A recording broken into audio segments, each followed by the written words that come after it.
What's good? Welcome to Conversations with Dre right here on BCAP. So today I sit down with Chris from Cars Automotive Repair in Bremerton, Washington, and we talk about a great thing dealing with mechanics, and got into a whole good part about how schools are missing out on helping kids get a great job in mechanic world. So sit back and listen. Sit back and enjoy yourself. Bremerton Kitsap. It's Conversation with Dre.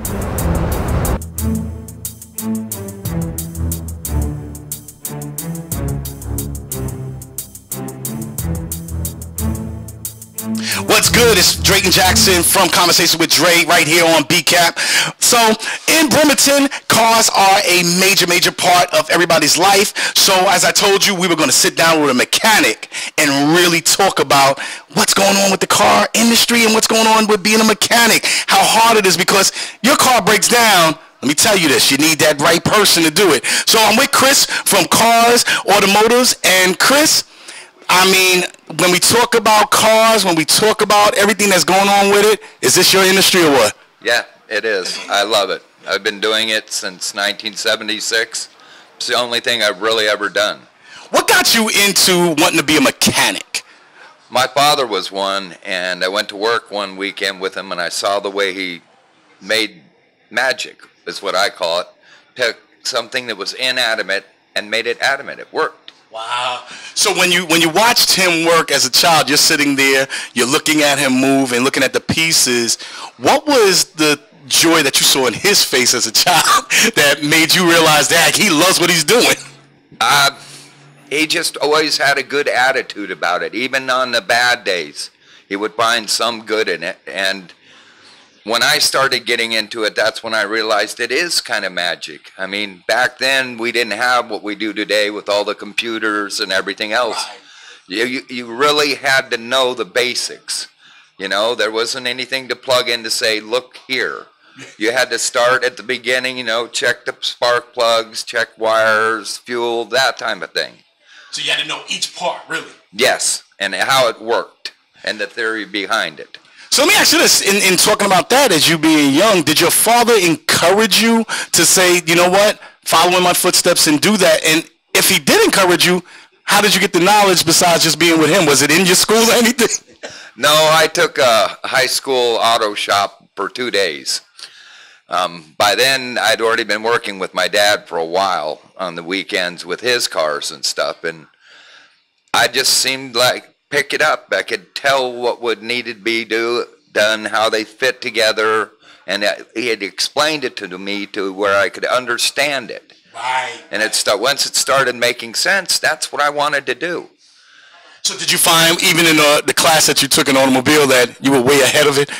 Yeah, pretty much. I thought we were going to bring our own cars in at auto class the first day, so I brought mine. No, that's next year. The first year we learned safety and everything else, which I can understand, but I'd already gone through all that with my dad. You know, he was all about safety. So let me ask you this, with how you looked at what the school was lacking, what they didn't give you to, you know, keep you there. Do you think today that the lack of understanding that this is a great career to be in is missing from the educational system? Oh, yeah, by far. It's one of the most technically advanced jobs out there. Not only you got to be physically strong, mentally strong, but you've got to understand how electronics work. They play such a big part in everything. The average car nowadays has 7 computers. There are some out there that have as many as 30 and 35. So basically, because that is a question I had for you, is the tech industry really advancing the automobile industry on both ends? Is it also with them building it more, with like, as you said, engines having so much technology, but how is that affecting you guys on the mechanical end? A lot more training, a lot more school, a lot more specialized training too. And you just can't know how to check an alternator anymore. Complete wiring circuits. You got to almost be like an engineer to be able to read the wiring diagrams to find the problems, because they're not all in the books and stuff. They really aren't. Most of the books only give you the basics. And even at the dealership level, there's still so much training and ongoing learning cars are basically designed to last 10 years. Gotcha. With today's technology and machining, we see them last 20, 25, 30 years. The average cars, our old Chevys when we grew up, they were getting 100,000 miles if you're lucky. Exactly. Nowadays, it's not unheard of to see a car with 400,000 and 500,000 miles. So is that, with saying that, is it bad for business for you, or are you happy with that as a mechanic? Because, you know, you knew at 10 years, you knew that, all right, they'll be back, or within between that time. Is it hurting the mechanic industry? In a way, yes, because it's getting so much harder to get the type of training you really need to do this work. And part of it is because the cost of equipment, the test equipment. And, you know, when I was a kid, I rebuilt my first motor by 14 with my dad's help. Nowadays, some of the stuff is so technically advanced that there's just no way you could teach a kid that young it. So do you think that we're missing that point of understanding that this is a growing industry as far as job-wise? Is it one? It is blowing up because in the last 15 years, more and more schools have dropped the auto shop for that reason. And there's starting to be a gap. It's really hard to find a qualified, good technician anymore. And even from your end of it as being a local community mechanic, are you seeing yourself challenging some of the bigger guys? I don't want to say box, mechanic places, but is it becoming a challenge to pull them to get those type of mechanics here with you? Well, yeah, because I'm not going to name any names, but your quick oil change places and stuff, for instance, those guys have had a few days training. And that's what they can do is they can change the oil. Right. Check your air filter, change a few fluids. But it's the other things that can't be done that you either have to go to a dealer, which is astronomical, and they have every right to be because of the amount of equipment and stuff they need, or an independent like me, where we don't have some of the real expensive stuff. We have to work around that, and part of that is the training that my guys receive. We talk all the time about stuff. Every Monday we have a little meeting going over what's new. I read periodicals, so do my technicians, on what's the latest trends, what's going on. You have to keep up with your industry. So we know engines, you just talked about it, they become more mechanical. What are the things that you like about it, right, as a mechanic, and what is the things that you hate about it as a mechanic? The thing I like more is that you can take smaller cars, get more power out of them, more fuel economy. It's better for the atmosphere and the environment. They cleaned up the emissions drastically compared to when I started. Right, that's exactly. The downside of it is just that. It has gotten so technically advanced that a guy that could make a good living without having a lot of training or anything, you just really can't anymore. You'd be stuck like at a burger place. So has the price, you came into this business, you know, it based on what it cost you to get it up. You had the knowledge already, so you knew any car that came in. What you're saying is that now a startup, you're looking at a lot of money just to get it going. Specialty equipment, testing and stuff, and it changes every few years. Every year you've got to get updates on your equipment to be able to work on the newer ones. How important is your relationship with, I don't want to say the car manufacturers, but who do you voice your opinion to say, look, this is what's going on with you guys' cars, things need to change? Is there anything or any place that mechanics go to do that, to have that relationship with the automobile industry? Not really. A dealership, yes. You get a certain amount of input. But as an independent, no. The only thing I can do is talk to people that are at the dealer, try and learn from them. A lot of your parts companies have training seminars they put on to help the independents, because these aftermarket parts companies are where we get our parts. And then in turn, it's a growing bond you build with them. Like all the little parts houses around here, I know them all. We work. When they have something new out, they come in, they've got an outside guy that comes and explains it, shows me the new stuff. When I have questions, I can go online. There's plenty of places for mechanics to talk to each other. And we do a lot of that. So that brings up a good point. How much has places like Amazon, places like eBay, has helped your industry? Because now you can get parts from, you know, the little guy that may have it in his garage. Has that helped you tremendously, being a local community mechanic? Yes, it has. It saves my customers money. You know, you can buy, because a lot of these small shops in Amazon, they buy a lot of one thing, a lot, not a lot of them, but a lot of, say, spark plugs. Right. So they got 10,000 spark plugs. They can sell them a little cheaper. And there are some parts that are just astronomical out there now. And it's almost always an electronic device, a computer. So let's say this. If you had a person that's getting ready to buy a car, and you know that there's so many types of cars out there, what is your number one advice for somebody that's trying to get a used car and just need to get to work, get around town and everything? And what's your advice to them in buying a used car? Do not buy it without having a professional look at it. It's inexpensive. Most places will do a couple of cars for you for a set amount. And then you know, and you're prepared. You know, I can tell you by year, make, and model an idea and the mileage. Some cars have idiosyncrasies. They all do the same thing, some don't. But once you start to know those, you can point them out to your customers, like timing belts. When we grew up, they didn't have timing belts. And it's a major component on most cars now. Most cars, if that belt breaks, the motor's pretty much done. It's too expensive to repair.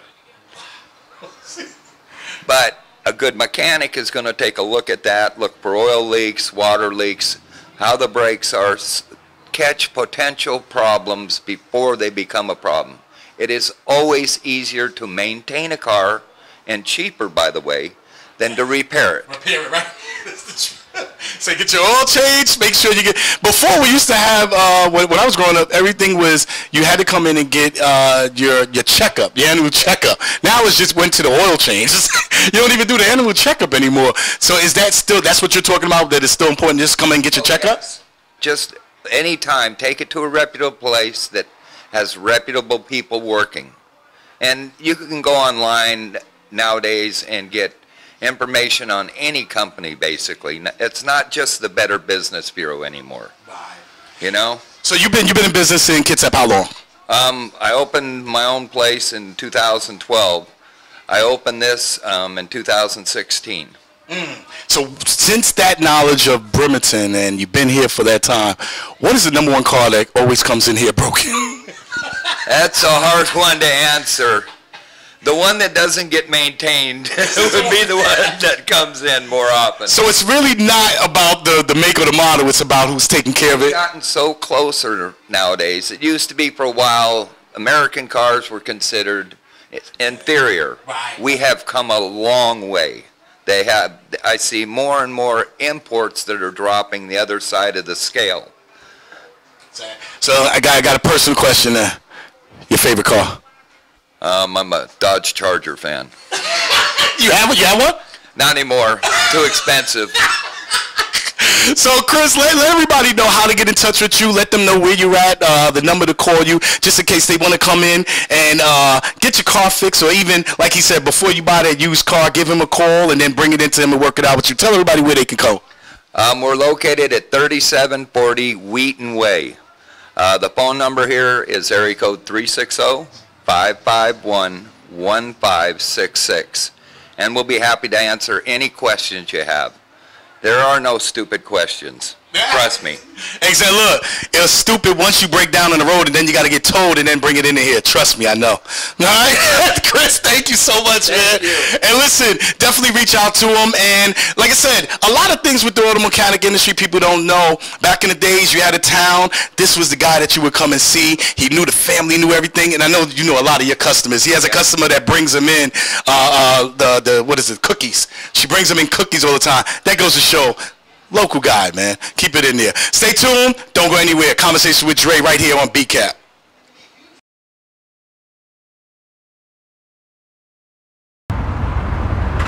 Drayton Jackson, Conversations with Dre, right here on BCAP Television. So I am with Mike, the owner of the Auto Spa Plus right here in Bremerton. Hold on a minute, Drayton. What's up?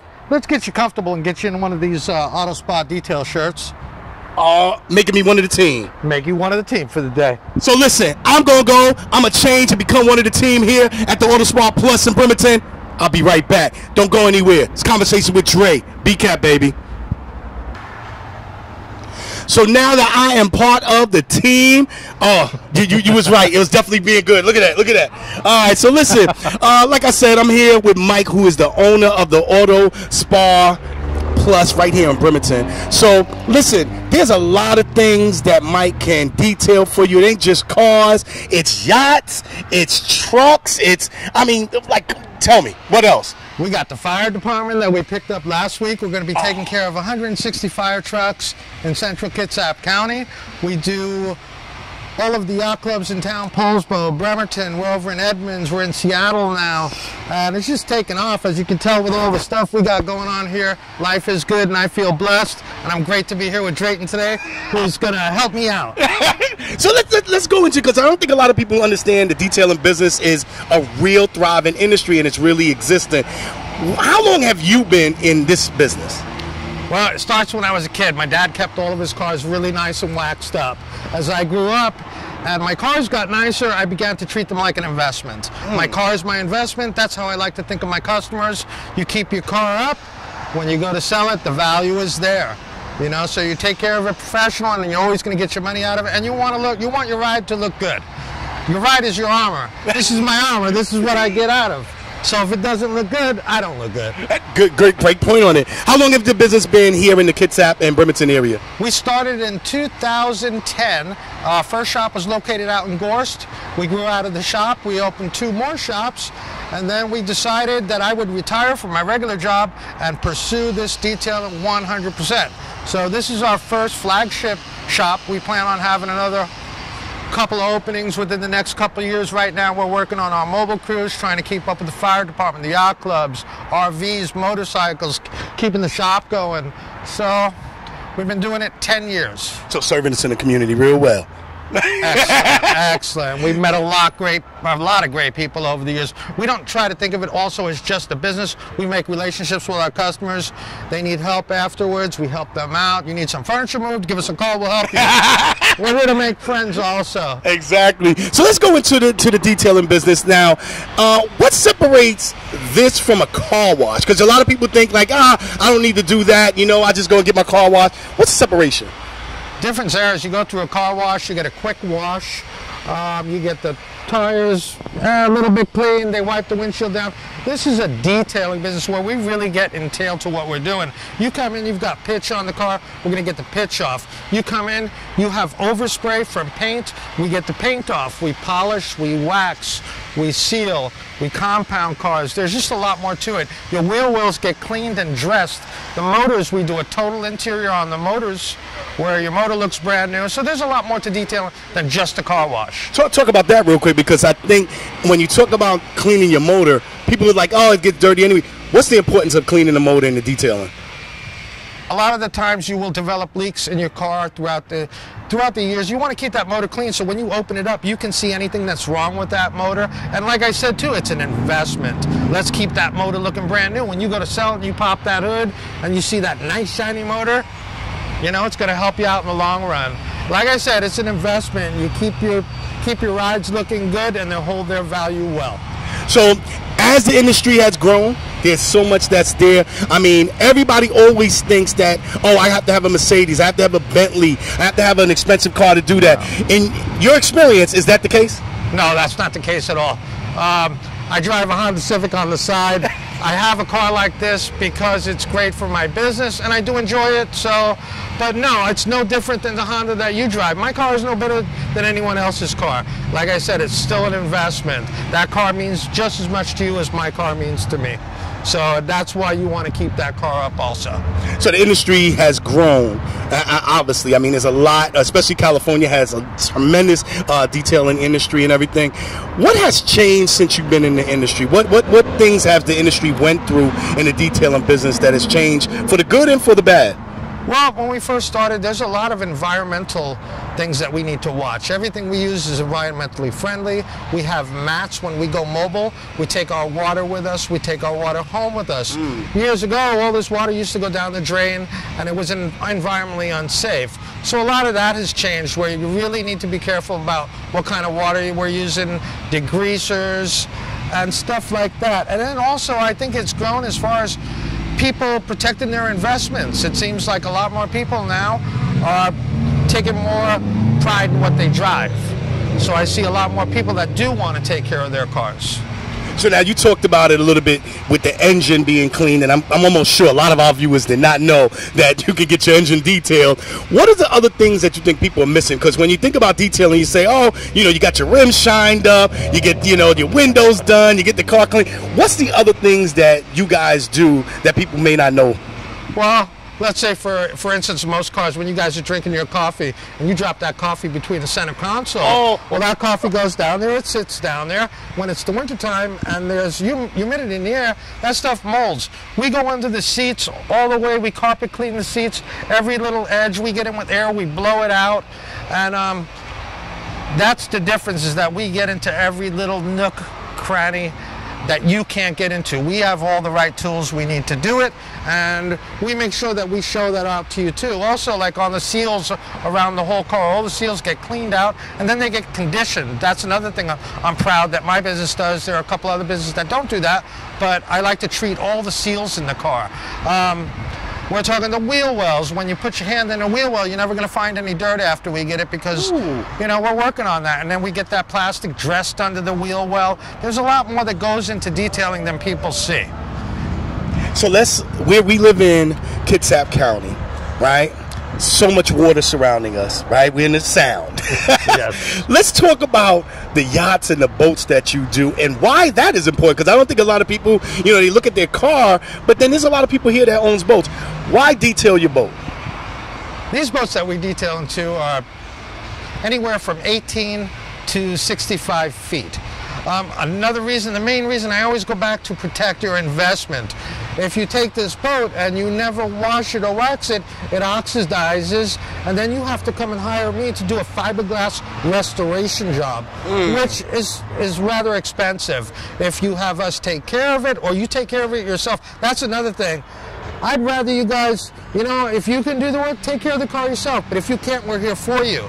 But a lot of these boat owners live in different states, and they don't have time to do the boats. So we do these boats twice a year. It protects the investment. It cuts through all the oxidation. And that, like I go back to, it's always an investment. But keeping your investment on top. Now, look, a lot of the summer's getting ready to end. Everybody's coming off with the RVs and stuff.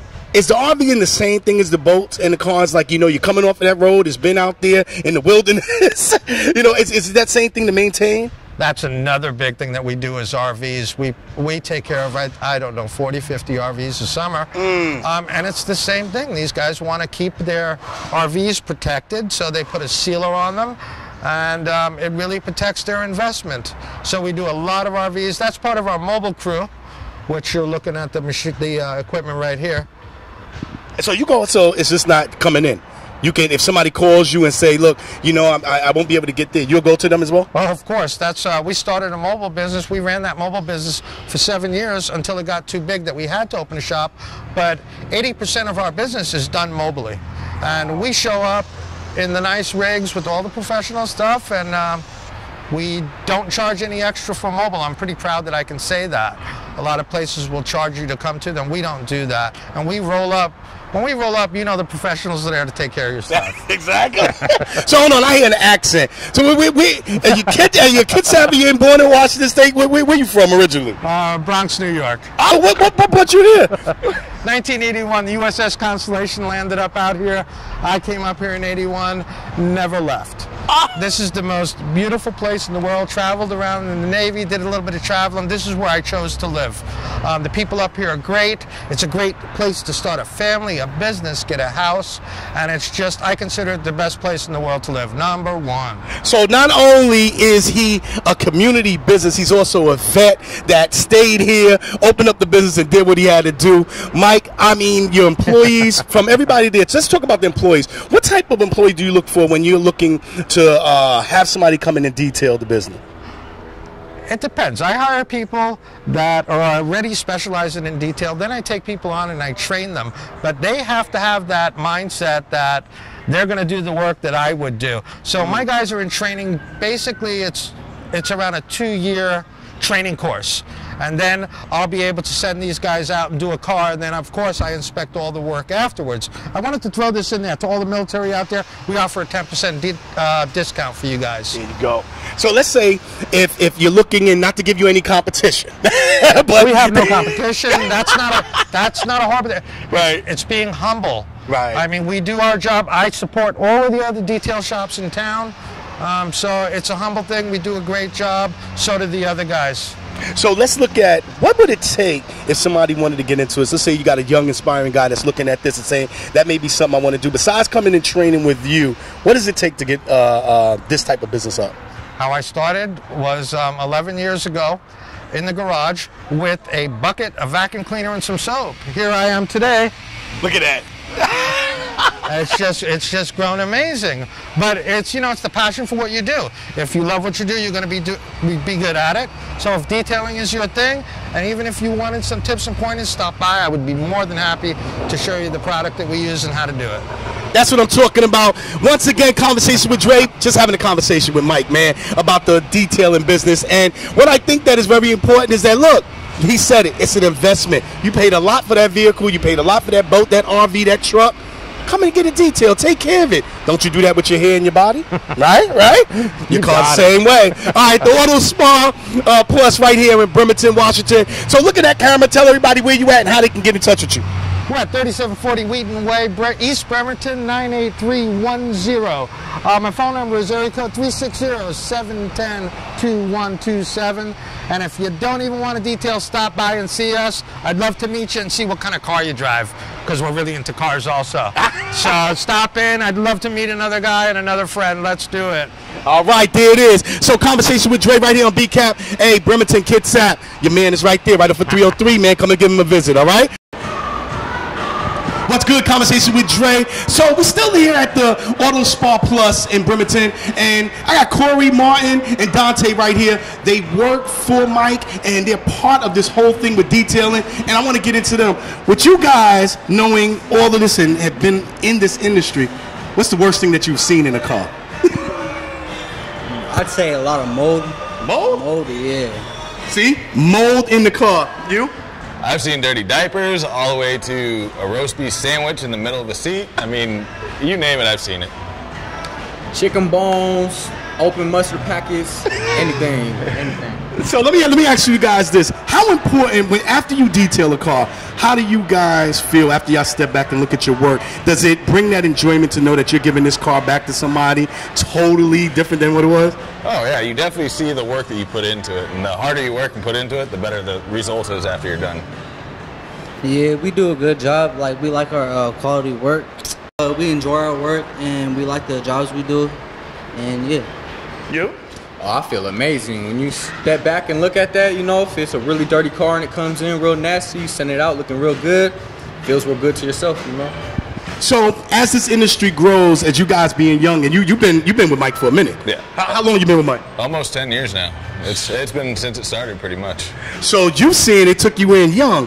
With these guys coming in, is this that type of industry that can give another opportunity for people to work? Oh yeah, I mean, if they work hard and love what they do, I mean, I got into it because I love working on cars. I get to work on so many different cars, and I get to drive them and actually see what they do, and this is the way for me to actually work in the industry that I love. So with you guys being younger, how does that look for you as far as careers? Because the other guys, they may oh, there's no jobs out there for us, but you guys are actually working every day on a car. How is it for you being young, knowing that this may be an industry that you can stay in? Well, they do help us. Like, this is my first job for me, and they help me like with a lot of talking and stuff, like to with customers and stuff. And yeah, it's a pretty good job for me, and keeps me out of trouble and doing like bad things, you know. Right. All right, you. I mean, it all depends on you. You know, if you're a young person and you haven't really worked before, this is a good place for anybody to start off. But even if you're an old man, you know, and you have tons of experience, this is a good place for you to come work. So we have places for everybody, you know. It all depends. What is the hardest thing that you think? Because it's got the summertime that comes out. So you always see when you guys drive by or you walking by and you see everybody in the garage and they waxing their cars down. Do you ever stop and just say, damn, you're doing that wrong? You know what I'm saying? Or like your experience of it. How do you feel when you see other people out there doing it themselves? Oh, a lot of times, like you said, I look at them like, what in the world are you doing? But, I mean, that's where I go over and say, hey, why don't you let me show you what to do? That way you can do it the right way. Or you just bring it to me and I'll do it the right way. Right. Fuck you. Yeah, I see people do a lot of wrong things on their car all the time. Like my girlfriend, she just got her car done and it wasn't done the good way at all. I told her to bring it over here, we would do a way better job than that. Yeah. I just feel like if you trying, you know, go ahead. Shit, it's all good. If you mess it up, it's all good. I'm not sure if I'm good. You know, just bring it in over here, right? Yeah, you know, it's all good. If you're trying to wash your own car, go ahead. But I don't know, it's all good. So look, at the Auto Spa Plus right here in Bremerton, so you see the crew here, man, they ready, and they work hard on it. You can see it. We got the footage with them going deep detail. And look, you got the dirty Pampers and your candy all up in there, man. Come on. So I got to ask the question. The boss man's there. Don't worry about it. I got the contract that you can't get fired. How's it working for Mike? It could be good. I mean, for the most part, it's good. I mean, there's always the scuffles at work. There's always issues at work, but 99% of the time, it's usually always good. You? It's usually good, but sometimes there's some days, you know. You know, these guys are taught to work with the ethics I was brought up as, where we work hard, anything is achievable. Success is many things. Success is not what we own. Success is how we work, how we treat other people, and that's what I like to pass off to my crew, which is amazing. They've been with me a while, and they really helped me out, and I got a good bunch of honest people that work for me. Conversation with Dre right here on BCAP. Listen, definitely come down. You see the crew. They are ready for you right here at the Spa Plus, Auto Spa Plus in Bremerton. Don't worry about it, man. They got you in the detailing. And take that candy out of your damn thing, man. Your coffee and all that stuff, man, before you bring it in. All right?